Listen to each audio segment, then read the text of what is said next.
concernant, j'allais dire le chèque énergie que vous avez reçu 2 fois, Ouais. Jordan Bardella, c'est vous qui l'avez précisé. Vous avez ironisé sur un défaut de ciblage par le gouvernement. Le journal Libération émet l'hypothèse que si vous avez bénéficié 2 fois de ce chèque, c'est que vous ne déclarez pas vos impôts en France de député européen. Est-ce que c'est le cas?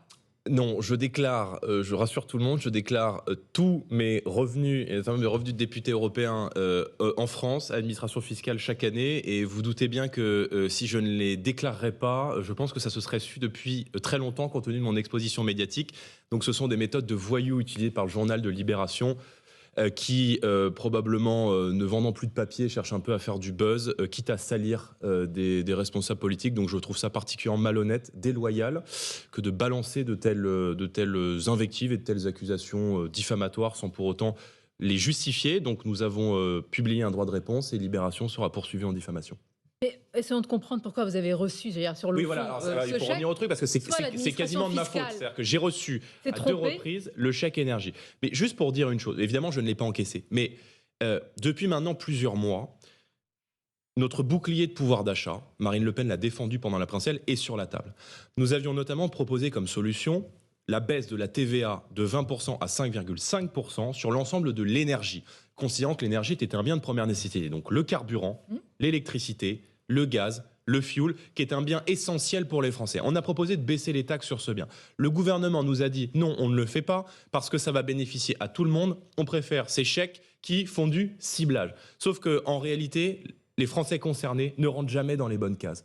Et qu'en réalité, ça exclut toute cette France moyenne, cette France du travail, cette France qui bosse des aides qui sont mises en place par l'État. Donc on nous reproche, si vous voulez, de faire une absence de ciblage avec un ciblage en réponse qui touche des gens qui ne devraient pas rentrer dans ces critères. Là, ce ne serait pas la faute du gouvernement. Soit l'administration fiscale s'est trompée, soit vous avez des revenus extrêmement faibles pour recevoir ce chèque énergie et 2 fois. Donc, non mais, évidemment que l'administration fiscale s'est trompée. Mais je veux dire, j'accuse pas Emmanuel Macron d'être avec un tableur Excel derrière un ordinateur. Ou alors on vous suit ou alors peut-être qu'ils nous aiment bien et qu'ils ont voulu me faire un cadeau. Mais juste trêve le plaisanterie, je n'ai évidemment pas encaissé ce chèque. Mais voyez bien que cette logique de ciblage, elle a une limite. Et je pense que les mesures que nous proposons, il y a toujours le côté chez eux, usine à gaz, technostructure, bureaucratie. Les gens ne rentrent jamais dans les bonnes cases. Donc quand on a un pays qui a 46% de prélèvements obligatoires, quand on a un pays où il y a 60% de taxes sur les carburants, le moyen le plus efficace de rendre du pouvoir d'achat aux Français, c'est la paix fiscale. La paix fiscale. On baisse les taxes et immédiatement, à la pompe, sur la facture d'énergie, on rend du pouvoir d'achat au peuple français. Le chèque essence que vient de lancer le gouvernement, c'est un bon dispositif ou c'est un mauvais, mais écoutez, c'est une usine à gaz?